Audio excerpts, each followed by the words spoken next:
Liderar el marketing y el e-commerce en Cencosud. Impulsar el crecimiento digital de Pupis. Y hoy líder en la transformación digital en Mondelez International. Una de las mayores compañías de alimentos del mundo, con marcas icónicas como Oreo, Milka y Trident. Y presencia en más de 150 países. Daniela Cedeño ha convertido su experiencia en una fuerza que redefine el futuro del comercio digital. Abrazar el cambio no significa no tener miedo. Ya ni siquiera estamos hablando de futuro en años y demás, sino de días. Y no me importa decirle a una headhunter cuando estoy buscando a alguien, tiene que ser mujer. Cuando uno habla con la mayoría de los corporativos, se quejan del mundo corporativo y todos quieren ser startuperos.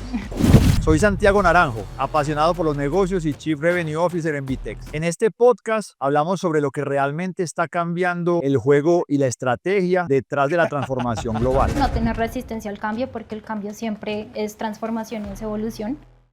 Ani, qué rico tenerte acá. Gracias, Santi. Imagínate que estoy haciendo una saga del podcast con las mujeres más importantes de comercio de Latinoamérica y por eso te he invitado.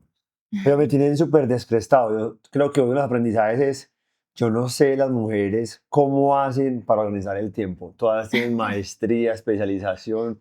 Es una locura. Y ustedes son mil veces más juiciosas que nosotros. Tú eres una abanderada, concepto del liderazgo femenino. Cuéntale a todas las mujeres que te están escuchando y también a los hombres, ¿cómo es ese proceso de crear ese liderazgo femenino en la compañía y en la industria, que normalmente está llena de hombres? Cuéntanos un poquito de eso. Sin duda alguna, creo que todavía hay una brecha y una oportunidad grandísima, al menos en tecnología. Sé que obviamente en otras industrias también. Yo creo que para mí, en mi experiencia personal, la estadística es como en una reunión, en un proyecto donde estoy participando, es más o menos 2 de 10, o sea, 2 mujeres por cada 10 hombres.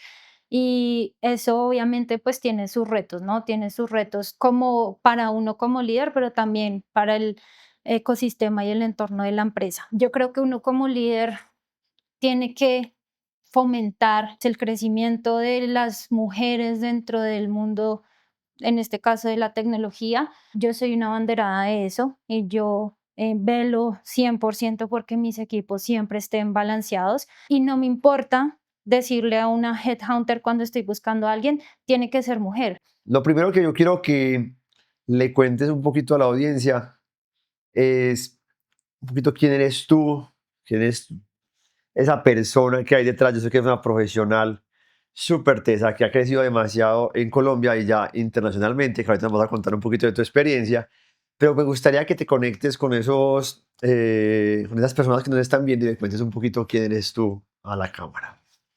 Bueno, claro que sí, Santi. Yo soy Daniela Cedeño, tengo 36 años y soy diseñadora gráfica de profesión.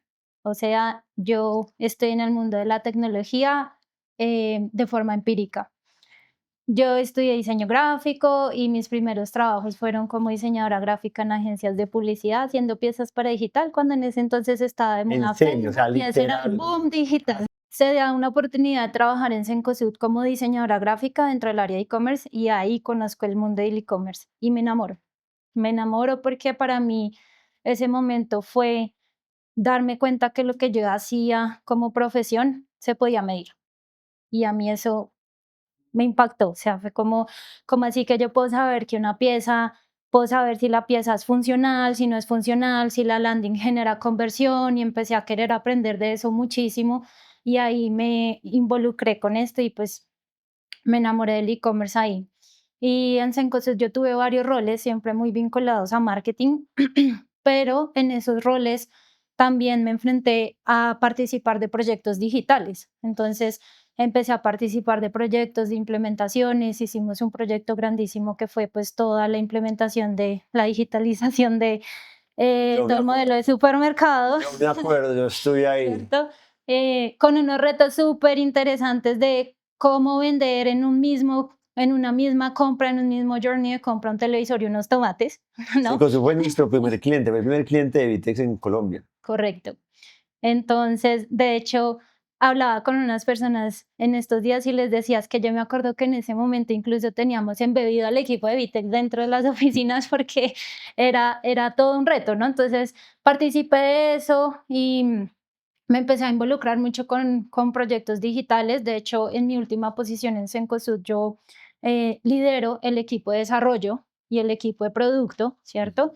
Y bueno, luego ahí cambio a Telefónica y paso a Pupis, pero en esas experiencias sigo trabajando muy de cerca y ya liderando proyectos de digitalización, de cambios de modelo de operación.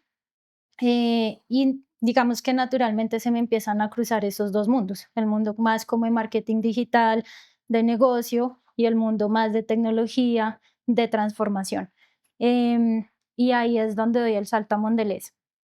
Y en paralelo que doy ese salto, pues hago una maestría en transformación digital Wow. para fortalecer lo que ya había. No.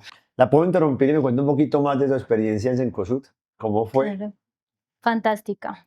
O sea, fue un journey de muchísimo aprendizaje. Por lo que te digo, yo empecé como diseñadora gráfica y terminé haciendo algo que pues nada que ver en cierto sentido con mi profesión.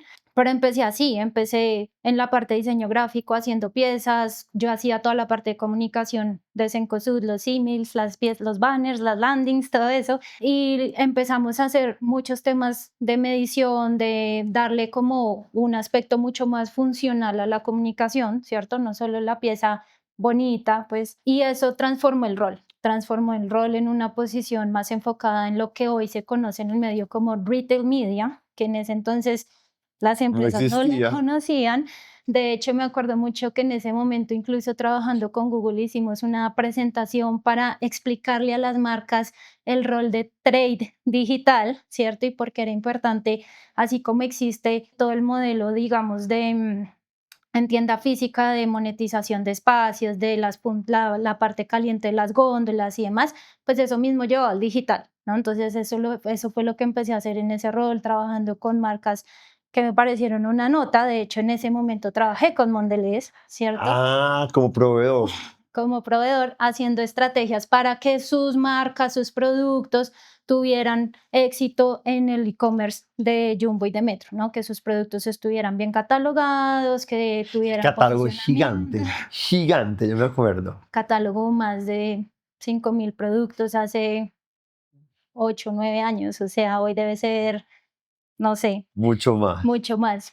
Entonces, nada, después en ese rol empezamos a trabajar muchísimo con marcas, trabajamos con unas marcas muy interesantes, Diageo, Samsung, LG, todas las que se te ocurran, haciendo todas estas estrategias de marketing digital, pero muy enfocado no solamente en crecimiento de ventas, sino en incrementar engagement, retención, ¿cierto? Y ahí ya cambio de rol completamente a llevar toda la parte de marketing digital dentro del e-commerce. Entonces ahí ya es, digamos, un alcance mucho más amplio, ¿cierto? De cómo conectamos con los clientes del canal, cómo aprendemos de ellos en sus comportamientos de compra, en sus behaviors, en su journey. En ese momento un reto muy interesante porque era como de los primeros supermercados en Colombia que estaban vendiendo en plataformas de e-commerce propias, ¿no? Estaba muy fuerte el tema de, estaba entrando Corner Shop, recién estaba llegando Rappi, ¿no? Pero estaban desarrollando los supermercados sus e-commerce propios y pues era un reto porque además a nivel logística los productos perecederos tienen una estrategia de última milla completamente distinta a lo que es comprar pues un producto incluso de tecnología o un no perecedero, ¿no? Entonces, toda la estrategia de marketing digital también es completamente distinta y tú puedes aprender mucho sobre comportamientos de cliente, muchísimo. Y nada, ese es el rol. Ahí empiezo también a liderar la parte de producto que te decía, con un equipo de 17 desarrolladores, 17. liderando ¿Cuántas todo. personas era el equipo de e-commerce de esa época? Creció muchísimo. Cuando yo llegué a Cencosud éramos más o menos unas 6, 7 personas y cuando me fui eran más o menos unas 35, 40 personas. O sea, en un trayecto de 6 años casi, el equipo pues se triplicó, se quintuplicó, era, Y allá conociste a Germán y José Clavijos, tocaron ellos. sí, Germán era nuestro director de área y José Clavijo durante un tiempo fue mi jefe directo y luego José cambia de posición, se va a marketing tradicional, por decirlo así, y yo tomo la parte de marketing digital dentro de e-commerce. Yo Te haría unas preguntas sobre ese proceso. Cuando uno está entrando a una industria, y que me parece muy interesante, es que en ese momento, pues Jumbo y Metro y Cencosud estaban entrando al mundo del e-commerce. El e-commerce casi nadie lo tenía. Y yo hago un paralelo a lo que está pasando hoy con inteligencia artificial, Ujú. que es como una nueva tecnología que nadie sabe cómo utilizar muy bien, que nadie sabe si va a dar plata o no va a dar plata, pero que todo el mundo tiene que utilizar. A las personas que están viviendo esos cambios, los más jóvenes que nosotros, que de un momento a otro la tecnología está atropellando. Tú ya pasaste por ese primer cambio, ahora te estás tocando de la inteligencia artificial. ¿Qué consejo les darías a las personas que de un momento a otro dijeron, wow, llegó una tecnología a cambiar el modelo de negocio, a trabajar diferente? ¿Qué sentiste en ese momento y cuáles fueron las herramientas que tú utilizaste como profesional, como ser humano, para poder adaptarte a esa nueva tecnología? Primero, no tener resistencia al cambio, porque el cambio siempre es transformación y es evolución. Y Sí, creo que, como todo cambio, siempre van a haber cosas positivas y cosas que pueden llegar a ser no negativas de cierta forma, pero que se pueden transformar, ¿cierto? Y en ese sentido, pues creo que ese es el primer punto que yo diría, y es aprender a abrazar el cambio, ¿sí? Yo creo que lo que nos está pasando en este momento con el tema de la inteligencia artificial lo vería desde dos aristas. Hay personas que conocieron el mundo sin inteligencia artificial y que ahora se están enfrentando a este proceso de cambio y de lograr entender y sobre todo de cerrar esa brecha como natural que existe entre el ritmo en el que avanza la tecnología y el ritmo en el que las personas son capaces de ir, ¿no? Porque es que esto está haciendo o sea, abrumador, ya ni siquiera estamos hablando de futuro en años y demás, sino de días, ¿cierto? Pero también hay otro grupo de personas que son las que van a conocer de forma natural el mundo con la inteligencia artificial, ¿cierto?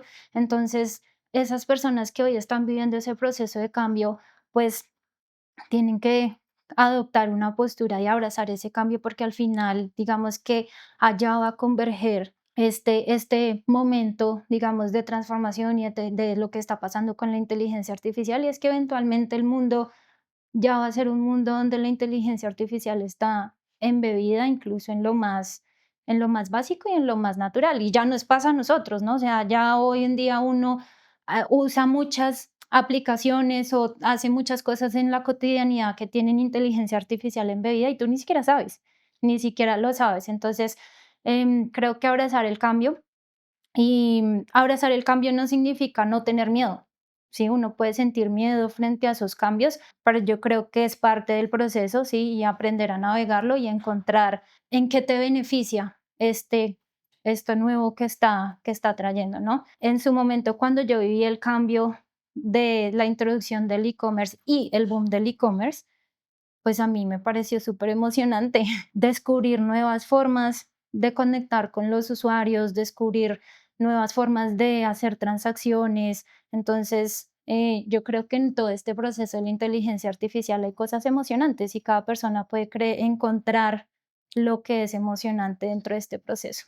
qué buen consejo, porque muchas veces nos preocupamos más por a la inteligencia artificial, me va a quitar el trabajo, no me va a quitar el trabajo, va a cambiar el proceso, va a cambiar el área, y estamos todo el día como abrumados con millones de apps que están lanzando todos los días, millones de lanzamientos, pero me gusta lo que tú dices.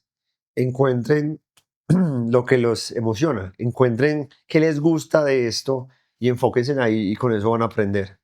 Me parece muy chévere. Ahora otra pregunta. De Cencosud pasaste a Mondelez, ¿es correcto? En el intermedio estuvo Telefónica y Pupis, pero Telefónica, ujú, Pupis. ¿Cómo tomar esas decisiones de cambio de empresa a nivel profesional? Uno como, tú estás en una empresa súper tesa, como Cencosud, que tiene marcas por todo Sudamérica, Chile, Argentina, Perú, Colombia, que crece. En Brasil creo que también tiene operaciones. ¿Cuáles son los fundamentales para tomar la decisión? ¿Salgo, no salgo, me muevo, no me muevo? Una persona, ¿cómo toma esa decisión? ¿Qué aprendiste en ese proceso? viste que cuando tú pones una mata en una matera, la mata, perdón, crece al mismo tamaño al espacio que tiene en la matera, ¿sí? Y yo pienso que a veces la matera se queda pequeña, si tú cambias esa mata a una matera más grande, la mata va a crecer más. Y si la pones en una más grande, va a crecer más. Pasa mucho, por ejemplo, con las palmeras.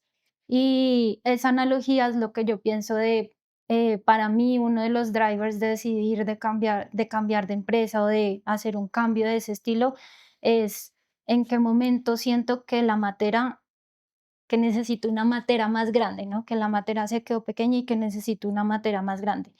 Pero yo creo que eso es una convicción que yo tengo porque yo considero que hay un driver importante y es la ambición, ¿sí? Y yo me considero una persona ambiciosa que le gusta.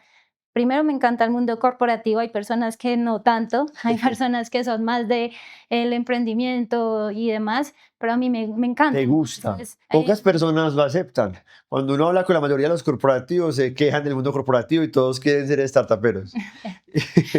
yo me declaro culpable, me encanta el mundo corporativo, entonces creo que ese es uno de los primeros factores. El segundo factor es tu propósito y con lo que tú, digamos, aspiras y tu proyección profesional. Y yo creo que lo más importante es que tú tengas claro hacia dónde quieres ir, porque cuando tú tienes claro hacia dónde quieres ir, te das cuenta hasta qué punto eso o ese lugar o esa empresa hace match con eso. Y siempre va a pasar, va a llegar un punto donde probablemente ya no hace match y tienes que dar el siguiente paso. Entonces, eso transforma un poco el proceso porque no es cambiar de trabajo por cambiar, sino que tú decides cambiar, es una decisión consciente y lo haces cuando decides o sabes que es momento de dar el siguiente paso en ese propósito o en ese plan que tú quieres seguir profesionalmente. Entonces yo creo que para mí han sido esas dos cosas y siempre que he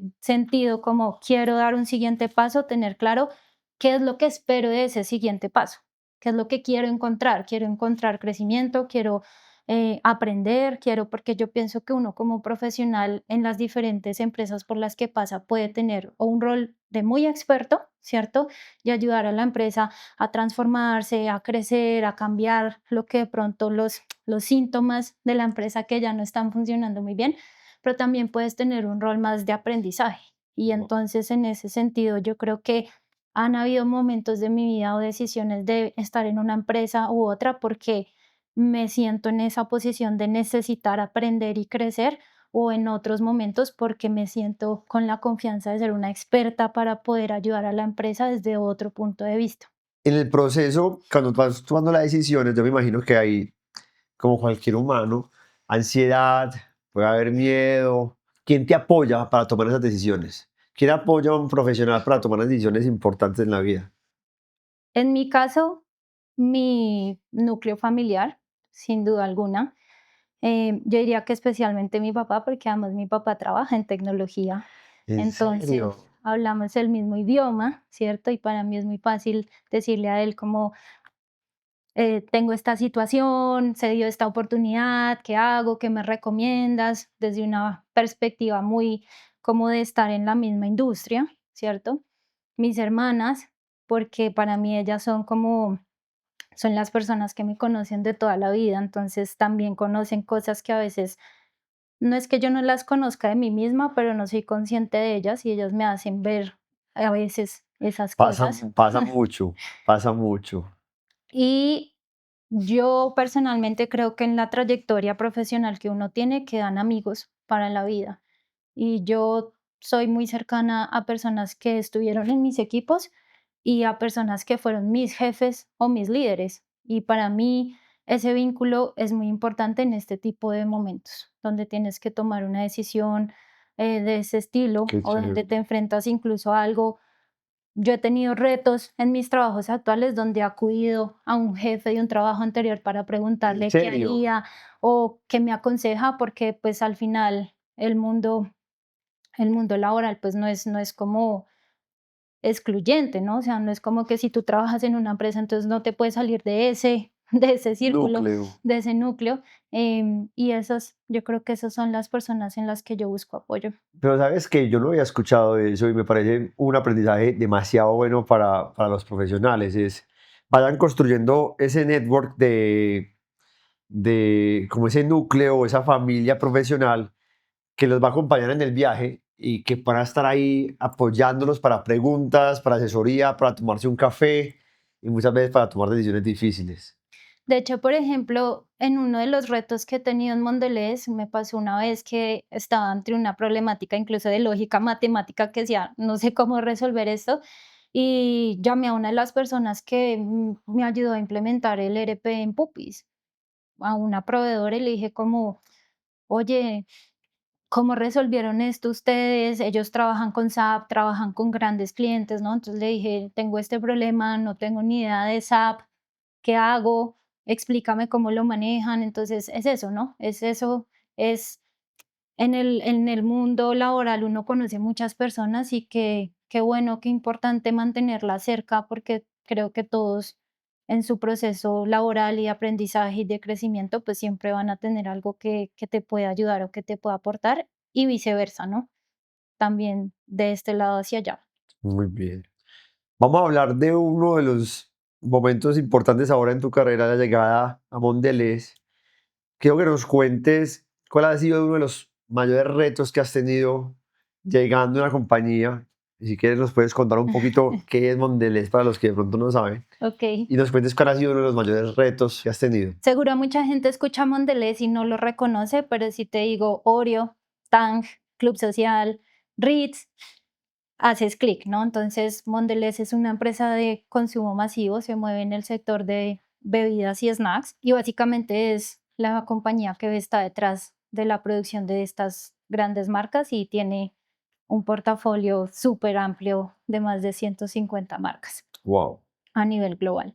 Dentro de Mondelez yo estoy liderando la transformación digital para los canales de e-commerce, principalmente enfocado en la digitalización de los procesos de B2B y hay muchísimos retos, pero cuando yo llegué a Mondelez, digamos que con el ecosistema y el panorama que me encontré era algo que yo creo que le pasó a muchas compañías después del COVID y es que, o durante el COVID, y es que tuvieron que reaccionar a una situación de contexto y en ese reaccionar a una situación de contexto, pues implementaron plataformas de manera urgente, ¿no? Entonces era un contexto de hay muchas plataformas en muchos países, ¿cierto?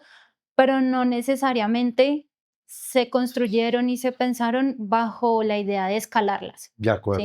Entonces, muchos niveles distintos de adopción en los mercados, muchos niveles de madurez tecnológica en los distintos mercados y sobre todo también encontré un reto muy grande que era, había demasiada fricción entre los equipos de negocio y los equipos de tecnología, demasiada, ¿Y qué es ¿sí? fricción en el mundo corporativo? La no capacidad de poder tener empatía, uno, y entender que ambas partes van hacia el mismo fin o el mismo propósito. Cuando eso se desdibuja y esas líneas se desdibujan, se genera fricción, porque se empieza a generar tal vez una postura de este es mi fin y tú tienes tu fin, pero en realidad al final el fin es el mismo, ¿no? Entonces, Sí.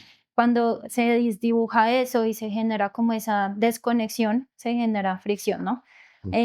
Además, son áreas que no necesariamente hablan el mismo lenguaje. Entonces, era difícil y precisamente apelando al tema de la empatía, pues era difícil que el equipo de tecnología entendiera lo que le dolía al negocio y el negocio entendiera pues que al equipo de tecnología hay que hablarle un idioma también específico, ¿no? Entonces ese también era un reto grande. Y nada, pues como que a partir de ahí entender, hacer un diagnóstico, para mí también fue un reto personal aprender del modelo de operación, porque yo nunca había estado operando o en el mundo del B2B, ¿sí? Ni en consumo masivo. Entonces, para mí también fue un reto aprender, primero, entender todo el modelo de operación y segundo, entender las particularidades de los mercados, porque nosotros, o en mi posición, yo le presto servicio a 13 países de Latinoamérica. ¿Cuántos? 13, ¿Y cómo operas 13 países? con un En B2B. equipo muy sólido. ¿Cómo está distribuido ese equipo? ¿Cómo funcionan? Principalmente dentro de mi equipo yo tengo una estructura de delivery. Entonces, hay project managers, technical leads, testers o testing leads y conformamos, digamos que una célula de trabajo para poder entregar las diferentes iniciativas que tenemos, ¿sí? Ese es básicamente como el modelo. Y trabajamos de la mano con otra área que es el área de lo que es ongoing, ¿cierto? Que se encarga de ya la parte de soporte, mantenimiento de la mano. Entonces, con esas, digamos, con esa unión de lo que es implementación y delivery más soporte y ongoing, es que podemos prestar pues el servicio a los 13 países que prestamos. ¿Cómo conseguir talento para esto que es el e-commerce que es tan difícil? Porque es una mezcla de tantas especialidades. ¿Y cómo mantenerlo motivado? ¿Y cómo retenerlo? ¿Cómo te ha parecido esa experiencia? ¿Qué tips nos puedes regalar a los que estamos en ese proceso? Yo diría que encontrarlo es un skill, sin duda alguna, porque muchas veces las personas no cumplen todos los checks de un perfil, pero uno como líder tiene que aprender a entender en qué está dispuesto a hacer un trade-off. ¿Prefieres que esa persona ya tenga los conocimientos, los hard skills, sepa operar la plataforma, tenga experiencia en eso? ¿O prefieres que esa persona tenga muy buenas habilidades blandas para aprender a hacer lo operativo, por ejemplo? Y creo que ahí es el primer punto y es que uno como líder tiene que ser muy inteligente y muy estratégico en eso, porque no creo que en el mercado, ni para e-commerce, ni para ningún trabajo, vaya a haber el candidato perfecto que cumpla con el 100% de las cosas que uno necesita. Entonces yo creo que ese es el primer punto y es preguntarte qué es lo que realmente necesitas de ese talento específico. Hay veces que uno necesita que la persona ya sepa hablar inglés y no puedes tener una curva de aprendizaje enseñándole a hablar inglés, ¿no? Es un ejemplo básico pero real y en ese sentido pues uno tiene que tener claro eso. Si tú no tienes claro eso, vas a descartar a todo el mercado porque vas a decir, yo puse 100 cosas en la lista y esa persona no tiene 100, tiene 90, tiene 80, tiene 99 y no estás dispuesto a conciliar eso. El segundo punto es aprender a identificar o encontrar personas que tengan hambre, porque las personas que tienen hambre pueden no saberlo todo, pero lo aprenden y lo aprenden a hacer bien. Y cuando una persona tiene hambre, además, quiere ser excelente. Y eso creo que es la clave también de encontrar buen talento, es encontrar gente que tenga hambre de aprender y hacer las cosas con excelencia y de destacar, ¿sí? Y tienes que como líder también estar dispuesto a enseñar, porque este mundo, e-commerce, digital, transformación digital, todos son, podríamos decir que todavía tendencias, no del todo, pero a nivel, digamos, de educación, todavía hay un camino muy largo que las universidades, las escuelas tienen que recorrer en ese ámbito. Ujú. Y ahora está la inteligencia artificial que nos está atropellando y entonces todavía hay mucho más, digamos, una brecha amplia en ese sentido. Entonces tienes que estar dispuesto a enseñar como líder y a acompañar en esa curva de aprendizaje a tus equipos. Para mí esa es la clave, porque definitivamente, como te digo, no creo que el candidato perfecto esté sentado esperando a que lo llames. Creo que hay que formarlos. ¿Cómo es una entrevista de trabajo contigo? Si alguien va y quiere trabajar en tu equipo y va a hacer una entrevista, ¿tú qué les preguntas? ¿Cómo se deben preparar? Yo tiendo a no preguntar lo básico en las entrevistas. Me gusta hacer preguntas que me permitan identificar skills específicos. Por ejemplo, si esa persona tiene atención al detalle. Por ejemplo, cómo esa persona resuelve una situación o un problema donde tenga que tomar una decisión. ¿Cuáles son los tipos de criterios que esa persona tiene para tomar decisiones? ¿Cómo esa persona, digamos, lidera y trabaja en equipo, ¿cierto? Entonces, mm, los primeros 5 minutos de la entrevista yo tiendo a hacer preguntas muy específicas de la carrera profesional, de los skills técnicos que de pronto estoy buscando, los hard skills específicos, pero el resto de la entrevista Sí. tiene preguntas muy de ese estilo, intentando encontrar lo que no es visible en la superficie. Es bien, bien, bien duro el proceso de entrevista.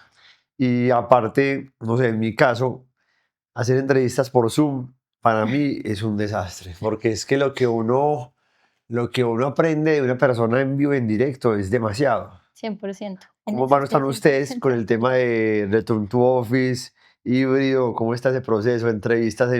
Cuéntame un poquito cómo está manejando ese mundo.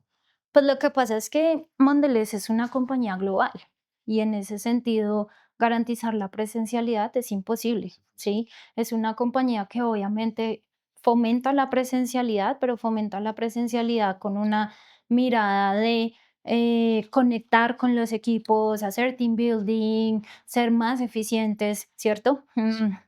Pero realmente la política de Mondelez es una política de trabajo global Ok. y en ese sentido, de hecho, hoy le estaba contando a alguien que cuando yo llegué a Mondelez, una de las cosas que me dieron en mi onboarding fue un manual, ¿no? Una guía práctica de cómo manejar el mundo virtual y el trabajo virtual y demás. Y una de las cosas que me llamó mucho la atención en esa guía era que decía, cuando vayas a citar una reunión, en esa reunión pon claramente si se necesita prender cámara o no. ¿En Entonces, serio? decía eso y la explicación, el argumento era que a veces las personas no necesitan participar o liderar la reunión, sino que son más, están en una posición de escucha Escucha.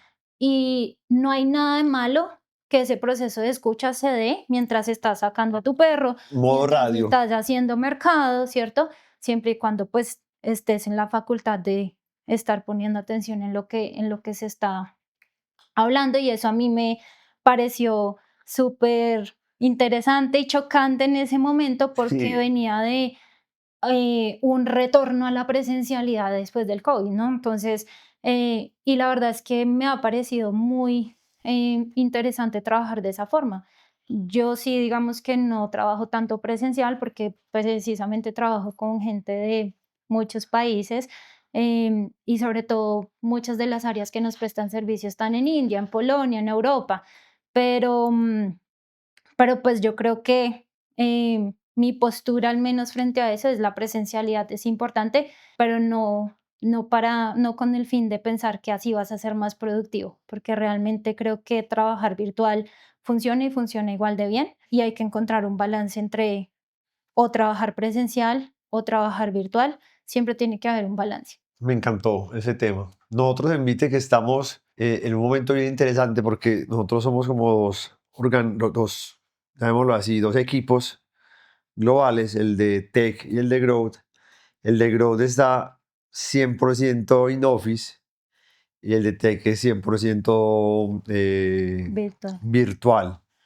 Entonces te imaginarás pues las mezclas que pueden haber en una compañía cuando tenés dos políticas que son súper interesantes. Lo que Claro. tú dices es muy personal. ¿Qué tiene que tener en cuenta una persona cuando va a trabajar en una compañía tan global como Mondelez? ¿Qué crees que es fundamental? Porque es que no es lo mismo trabajar pues, en una compañía local, súper válido. Yo trabajé muchísimo tiempo, pero es que la compañía global tiene muchos retos. Sí. Idiomas, zonas horarias, no sé, la parte cultural. Cuéntanos un Ujú. poquito de esos retos que te ha tocado navegar como en este mundo corporativo. El reto cultural, porque es demasiado, ¿no? Entonces, la cultura en México, Argentina, Brasil, aprender de eso.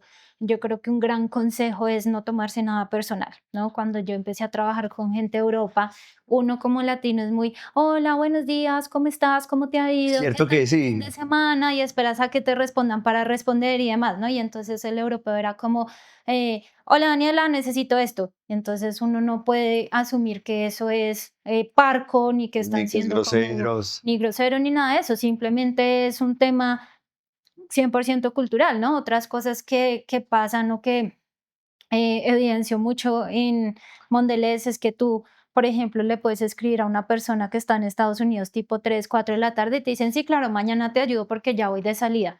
En cambio, uno como latino cree que entre más horas esté sentado Es trabajando es más cierto que sí. productivo y va a ser, ese es el famoso concepto de dar la milla extra, ¿no? Que nos Sí. vendieron a todos los latinos y entonces uno se come ese cuento y entonces uno está a las 8 de la noche respondiendo todavía y cuando te pasa eso dices, ¿qué le pasa? Este no trabaja. En realidad es una cultura que respeta mucho el balance laboral y Qué el nota. balance personal. Entonces, sin duda, retos culturales te puedo dar miles de ejemplos, que más también que retos me han enseñado un montón a cambiar ciertas creencias que uno tiene que construir en el mundo laboral y a aprender a ser muy empática, porque la gente de los diferentes países vive su realidad de una forma muy distinta. Por ejemplo, trabajando con Argentina, la realidad y el contexto político y económico de Argentina es un contexto que hace que la gente argentina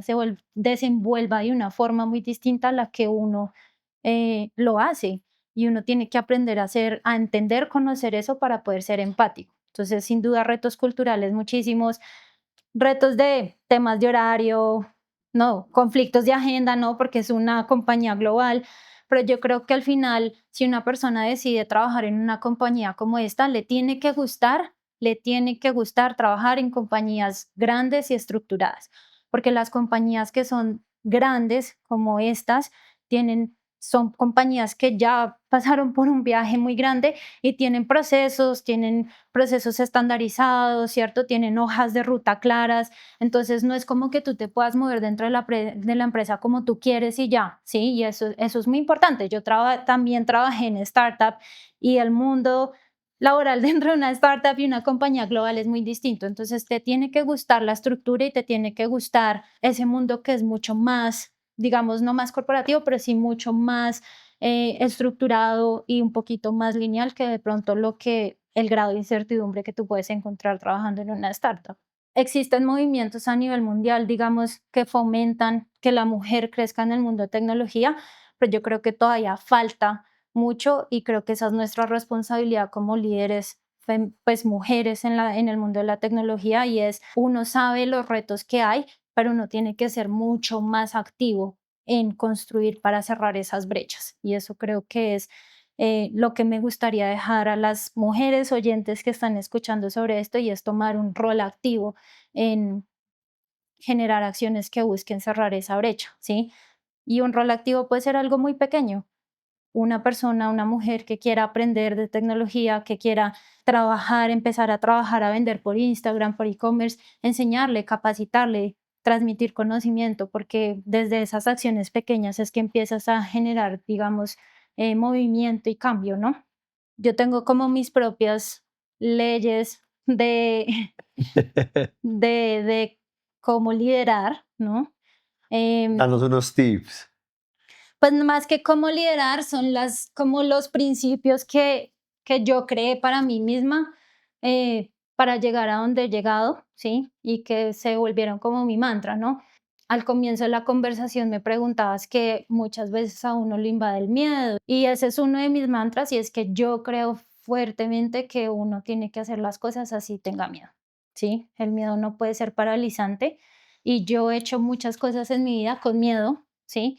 Y después de haberlas hecho es donde me doy cuenta que a veces uno gana la confianza después de haberlo hecho y no antes. Y mucha gente se paraliza frente a eso, siente miedo, le llega una oferta laboral súper grande, súper retadora, siente miedo y prefiere hacerse chiquito y quedarse donde está. Yo creo fuertemente en eso, y es una de las cosas que siempre le digo cuando alguien me pregunta, ¿qué le dirías? ¿Qué le aconsejas? Para mí esa es una de las más importantes. Me acuerdo mucho mi primer proyecto en Brasil y yo estaba literalmente muerta del miedo. O sea, una tecnología que nunca había manejado, un presupuesto gigante, mi primer proyecto en esa compañía, ¿no? Entonces uno tiene que garantizar que puede mostrar valor y demás.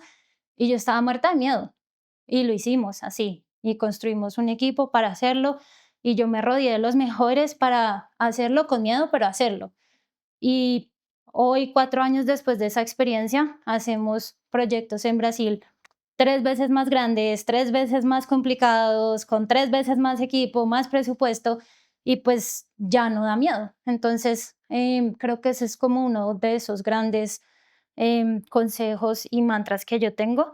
Y otro que para mí es sagrado es atesora tu diálogo interno, porque en mi experiencia me ha pasado muchas veces que alguien externo me dijo, no puedes, no estás preparado, eres muy joven, esa posición no es para ti. Eso pasa, es algo que incluso el ser humano hace muchas veces inconscientemente, pero ante esas situaciones, para mí mi herramienta más poderosa es mi diálogo interno. Y es que en todas esas situaciones yo nunca me dije a mí misma que no iba a poder. Y eso es supremamente poderoso, porque cuando tú tienes esa voz externa, y buscas lo interior, si ese no es tu diálogo interno, sino que tu diálogo interno es que tú sí puedes, que no importa que seas joven, que tú estás para eso y para mucho más, tú lo haces. Y a esas personas les dice, mírame hacerlo. Y eso es muy importante. Me encanta. Y ese para mí es mi otro mantra, así, ley de vida y sobre todo en el mundo profesional.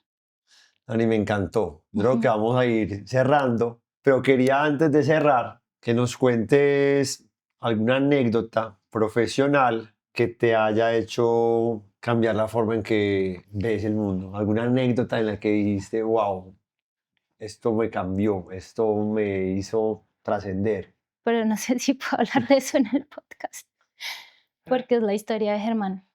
Cuénteme.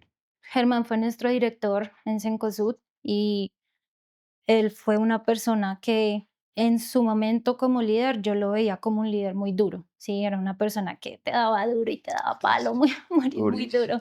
Y yo aprendí a entender su forma de liderazgo y cuando entendí eso conecté mucho con él. Y él para mí, como te decía al comienzo, fue un líder excepcional. Que si yo le contara a las personas cómo era su estilo de liderazgo, dirían, que tiene de excepcional, ¿no?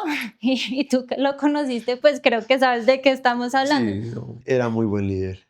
Y hubo un momento dentro de esa experiencia profesional en Cencosud donde em, se abrió una puerta, ¿cierto?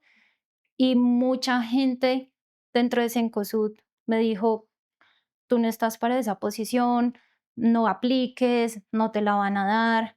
Y Germán fue la única persona que me dijo, tú estás para eso y para mucho más, ¿sí?